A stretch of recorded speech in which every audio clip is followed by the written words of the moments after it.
Issues confronting the judiciary, particularly the bench, is our focus on this episode of Law Weekly.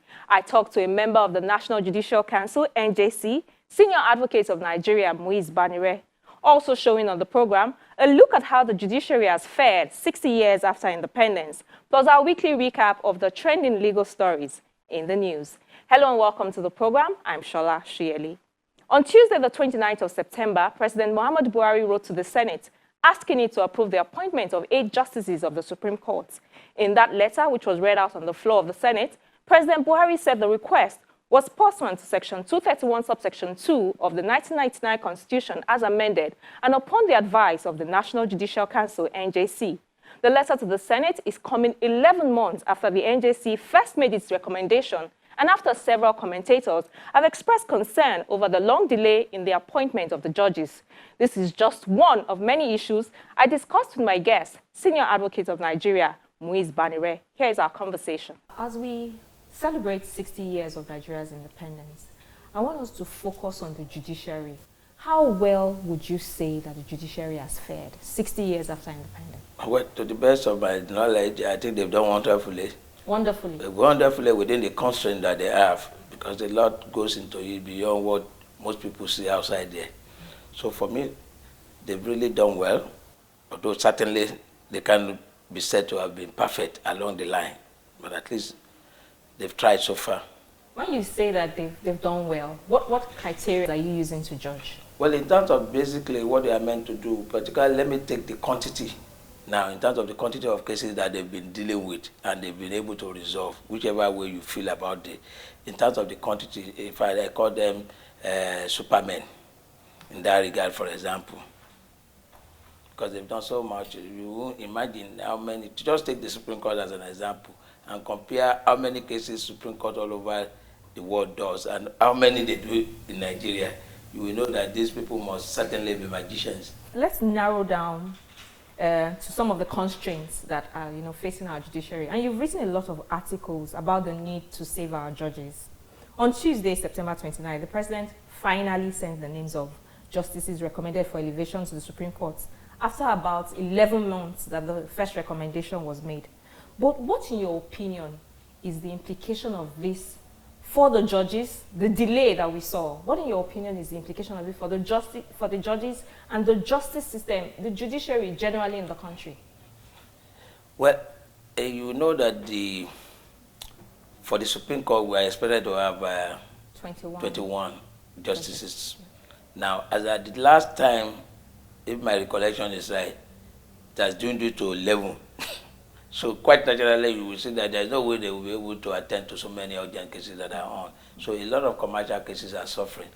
Apart from other cases, I have only singled out the commercial cases because this is a country that will tend to want to attract investment into the nation. And I do not know where your judiciary is that challenged, that any investor will bring money to your country.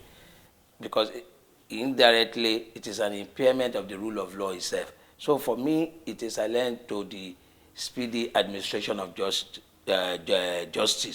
Because what you now discover is that if, for example, within that 11 months that you alluded to, 60 cases ought to have been taken, the best they could have probably done would be about 20 to 25 cases. So all others, of course, will still be stuck there.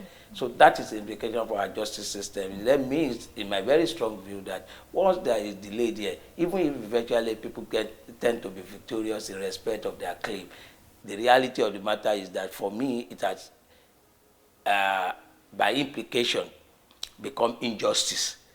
Because the value of the judgment is no more there in some instances.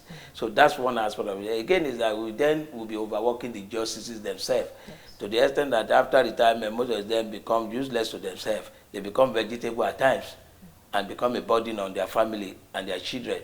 This is the kind of evil that we perpetrate on the justices. So for me, it's not a healthy development at all. This is something that must always be given priority. I want to talk about what we can do to prevent this kind of gap, this kind of delay that we've seen going forward. And I've heard some very interesting suggestions, which I want you to comment on. There are those who think that the NJC should be constitutionally empowered to solely make the appointments, so that where there is delay, they will fill in the gap. Is there merit in such arguments, or that the judges would act in an acting capacity pending when the president does the needful? No, the latter is not it at all. There's no way you can act in acting capacity when you are not appointed to do that job. That one is out of it completely. No, but they say maybe a constitutional amendment to put that in place. Well, for me, that is not attractive. It's not an attractive option at all. The other one is the one that I believe that you beat the situation. In fact, beyond what you have alluded to, let me tell you, the reality is that if you say that the NJC is responsible for appointment, promotion, and discipline of judges, and you still have to go to another shop to conclude or to finalize, then there is a problem in the system. And we are already seeing the problem already. You know, there are some instances that, for example, the NJC will recommend a particular person to become a judge.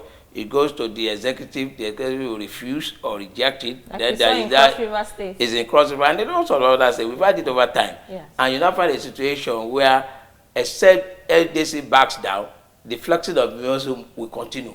For example, take the Cross River state that you pointed out now. NJC's position is that we have not seen any reason to reconsider our position. So, and we see no reason why such person should not be appointed as the chief judge of that state. The same thing at times you have, for example, in River State, the governor, by extension, the executive is pushing it on the legislation. That is, the legislation is not the executive. That's the kind of challenge we continue to have all over. So, for me, let's have a one-stop shop in the appointment of judges. The NJC to take full responsibility. From start to finish. Finish. Another suggestion that I have heard, and this one was put forward by Governor Nasir El-Rufai of Kaduna State, people like that who believe that NJC is the one that delays appointments, and he recommends that the constitution should be reviewed to allow the Judicial Service Commission of the states to handle appointments in their states. Well, there is some measure of merit there, to be candid, particularly for those who believe in physical federalism. Their position has always been that everything should be decomposed in a manner that the center takes its own responsibility, the state takes it. And in that way, there will be some measure of credibility in that argument to say that, okay, the process of appointment should start and end, particularly in respect of state judiciary with the state, and not go up. But the danger there, this thing has been practiced before. It's historical, there is historical evidence that it has been abused. But if that must be, then we must work out or develop checks and balances. For example, I will suggest, and I've been suggesting it, that even the composition of the State Judicial Service Commission is not balanced enough to ensure any neutrality in the appointment process. You have the chief judge, you have the attorney general, and practically all other people that we have within the state judicial are appointees of the governor. So what do you expect at the end of the day? It will be a crony, most likely. It's just a waste of time, because at the end of the day, it's what is thrown in that is thrown out. So what I will expect is a situation where we have independent agencies donating people into the state judicial service, in which eventually the chief judge will terminate the process. And like we are suggesting for the NJC, the appointment must now terminate at the state judiciary level, not at the executive, nor at the legislative level. I want to also talk about the issue of salaries of judges, and which is also something that you've written about. From my findings, the last time salaries of judges were increased was 12 years ago, 2008. 2008. Yes, but what effects do you think that this is having on the administration of justice in Nigeria? This, not increasing their salaries for 12 years. Well, it's a matter of distraction, because if you are not careful, which I'm not too sure, again, that judges are not, again, doing some part-time jobs again, like teachers, like even civil servants.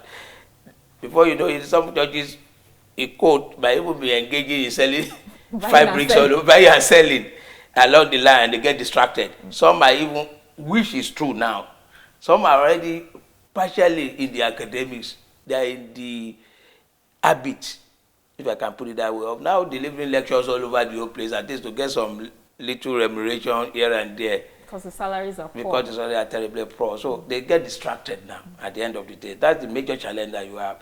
And the further implication, if you like, call it the multiplier effect of it, is that at the end of the day, equally, when they retire, they become a nuisance on the society. Because then they are so poor that they become executive beggars all over the whole place. Some of them, even who are addicted to even while serving are not corrupt, are beginning to be able to are beginning to serve as intermediary between client and their contemporaries in the judiciary or even lawyers, or some even act as legal consultants because they have to make ends meet. These are some of the challenges of the implication of depriving them of what I consider to be their basic entitlement. Who has the responsibility for doing something about it? Well, you know, it has to be triggered, in my view, from what I've seen. It has to be triggered by the NJC to the appropriate body. And that brings us to a very interesting area that is a bit complex, the area of the financial autonomy for the judiciary. Yes. Because if they have their autonomy, they'll be able to determine appropriately through that commission how much they are entitled to. Is it not a cause that lawyers can fight on behalf of the judges? In fact, it's our primary responsibility. That I can tell you, primary responsibility of the bar to fight. You know, judges are to be seen and not heard. Yes. And that is why they are being trampled upon and treated in this manner. But we in the bar need to wake up. Because at the end of the day, we are all suffering it. We are all suffering it. If a judge is not happy doing his job, at the end of the day, you will be a brunt of it. There's also this argument in some quarters that the NJC is becoming too powerful and that sometimes it constitutes itself into a court by getting involved in matters that should be left for the courts to decide. Well, to the best of my knowledge, NJC is not even powerful at all. It's a weakling. And with due respect to the members of the council, which coincidentally I happen to be one of them. One of them, yes. I regard us as weakling. I'll give you a good example. We consider some appointees within the FCT judiciary for appointment and sent it wrongly or rightly to the president. The list came back, accepting only 11 out of the 31 without any reason given. That is not the first time. We've had several instances like that, that they will just reject some people who they won't even give you reason. You ask, nobody will talk to you. Because the reason you possibly could give us might even be enough reason, sufficient reason why that person should not continue to serve as a judicial officer. But they just go blank. But because you are not talking to us and we can't do anything, we seem powerless. At the end of the day, the thing continues. So for me, NTC is not even powerful enough. Maybe they don't even know the extent of their power at times. There are so many things that I expect. For example, NJC must be able to guarantee and ensure that the infrastructure in the judiciary are at least at the barest minimum all over the country. In other words, state government must be forced to maintain minimum standard in terms of structural support to the judiciary. NJC has not done that. How do they force them? It's simple. You bring your appointment, we won't do it. We'll tell you, go and put right all those things that are wrong with your judiciary before we can consider any other thing for you. It's as simple as that. Yes, but because before you appoint, there must be structures in place. There must be structure, but if you are telling us I have new court, but what of the old one? Have you maintained the old one? Have you made your judges comfortable? Do they have the right house? Do they have the right vehicles? In fact, recently in one state, which I won't mention, the judges were even telling me they have only one car. They gave them. I said, well, do they give commissioners one car? I serve as commissioners. Well, throughout the time I was commissioner, they usually give us 2 cars. Because one is expected to be the main car, one as a backup. Because if, for example, you give a judge a car and the thing goes for service or breaks down, what happens? It goes into commercial bus with the criminals, the accused people. This is the embarrassment you will cause them. These are the minimum standard that NJC must insist that they must have this, they must have that. I've seen an instance which I alluded to, in which a judge was sick and partially at the point of death, and the executive declined to approve money for the treatment just simply because the judge had refused to be compromised in a matter involving the state government. Is that right? If they have their own fund, would they not sponsor themselves for their medical? So there are so many things that are wrong that needs to be corrected. If NJC must act powerfully, all these things, in my very strong view, they must insist on them as minimum standard. Welcome back. Since independence in 1960, the Nigerian judiciary has done a lot to keep the country together. But the judiciary itself is struggling to secure its autonomy, especially financially. In this next report, we highlight some of the issues militating against this objective. At independence in 1960, The Nigerian judiciary attained the status of an independent arm of government, which led to the establishment of the Supreme Court as the apex court of the land. The irony, however, is that even though the judiciary came into existence before the country attained independence, the third arm of government is still searching for its independence from the other two arms of government. There's no doubt that the period of military rule negatively impacted on the judiciary. The period witnessed wanton disregard of the rule of law and democratic principles, indiscriminate dismissal of judicial officers, and open disobedience of judicial pronouncements. To some extent, the return of democratic rule in 1999 brought back some vibrancy and courage to the judiciary, as several landmark decisions were given by the court. But at the root of the independence of the judiciary is the perennial problem of funding. Overworked, underpaid, ill-appreciated, and discarded. That is my summation of the Nigerian judiciary. They are doing well, considering the resources, like I have said countless number of times.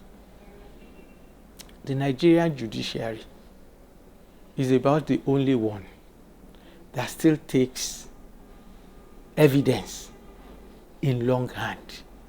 Do you know the number of cases that the Supreme Court have to contend with in a year? Almost all the largest they were across the globe. And how many justices do you have in the Supreme Court? What are the facilities available to the Supreme Court justices? Go back to the High Court. Go and look at the High Courts. Look at the High Court of Lagos State. How many judges do they have? How many cases do they deal with in a year, or in a month? What are the facilities available to them? You have to invest in the judiciary if you want the best from the judiciary. You have to engage, you have to recruit the best of lawyers. And the best of lawyers will not go to the bench if there's no attractive facilities. To underscore the importance of funding and judicial autonomy, President Muhammadu Buhari on May 22nd signed the Presidential Executive Order No. 10 of 2020. The order is for the financial autonomy of the state legislature and the state judiciary.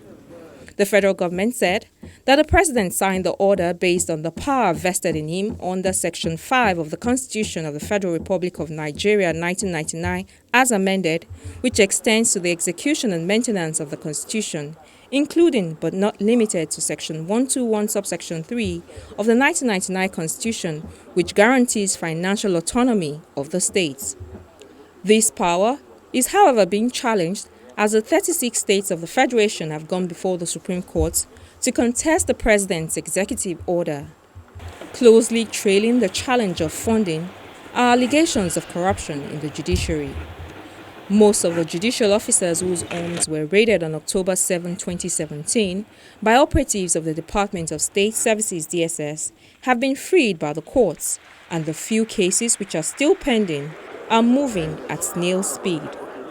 There has to be strict timelines for litigation. The judges blame the lawyers blame the judges. Come on, the judge is a master of his court. So there are things that can be done. Technology. You can bring in digital transformation to disrupt how we do cases. Why would lawyers go before Mr. Justice X in the Federal High Court and they're all lining up?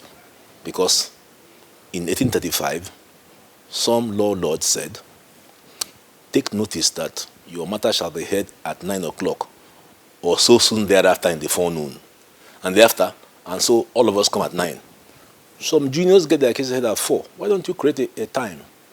9 o'clock, 11 o'clock, that's one thing. The other thing, when Justice Belgore, ex-CJN, was chair of the Speed of Justice Committee of the NJC, I was deputy, we found out that 70% of the cases that go to court should not be there.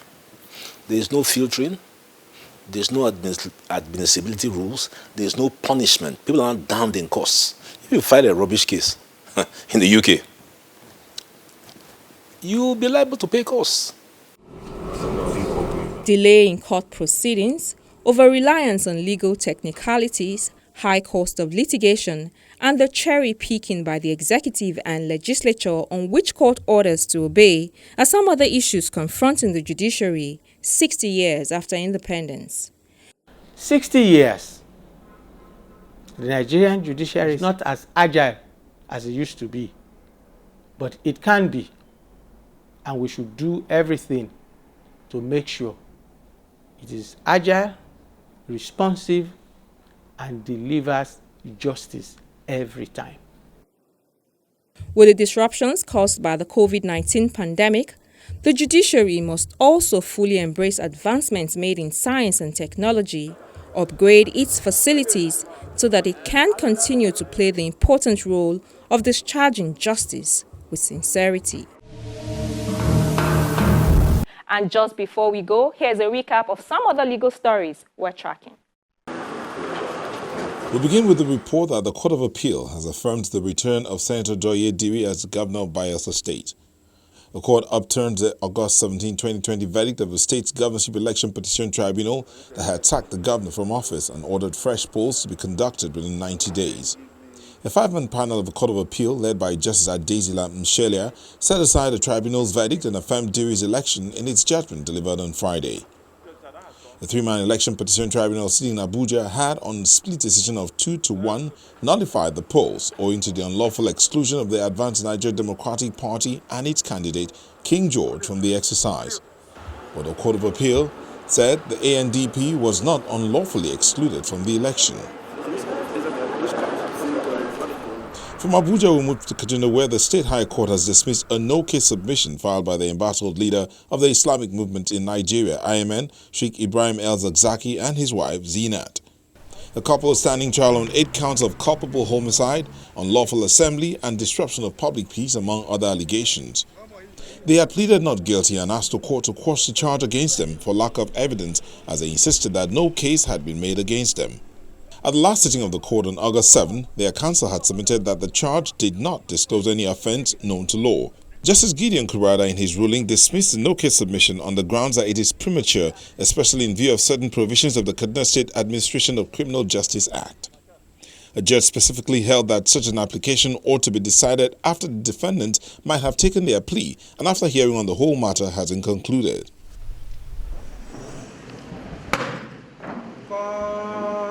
Our next report also comes from the north, specifically in Borno State, where a Nigerian Army corporal has been sentenced to 5 years in prison by a military court-martial after he was found guilty of defiling a 13-year-old girl in Bama local government area of the state. Besides the 5-year sentence, the court-martial also dismissed the corporal. A 7th Division General Court-Martial of Operation Lafia Dole had charged the officer for assault and defilement of the 13-year-old who had newly returned to her hometown after years of displacement in Maiduguri. During a trial which lasted over 2 years, the prosecution had described in graphic details how Corporal Yakubu waylaid and raped the minor, abandoned her in an uncompleted building after beating her to unconsciousness. The survivor, who later gained consciousness, staggered out and was cited by a passerby who helped her home. Upon investigation, military authorities identified the suspect, who had a ready-made alibi, claiming that he had traveled out of Bama town at the time of the incident.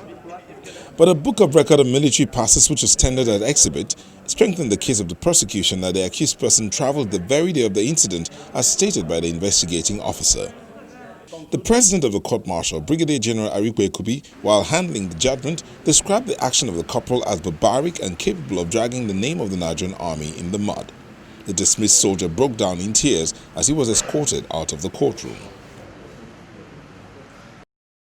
And we round off with the report that a commercial court in London has ordered the release to Nigeria of the sum of $200 million used as a deposit in the case against Process and Industrial Development, PNID.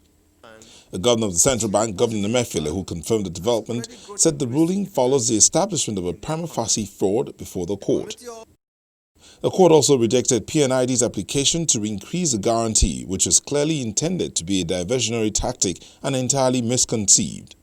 The ruling is a further and significant victory for Nigeria in its quest to overturn the $10 billion award allegedly procured through fraud and corruption by PNID and some former government officials. And here's where we adjourn till next week. Don't forget that you can watch again this episode of the program and past episodes on our YouTube channel. I'm Shola Shieli. Thank you for watching.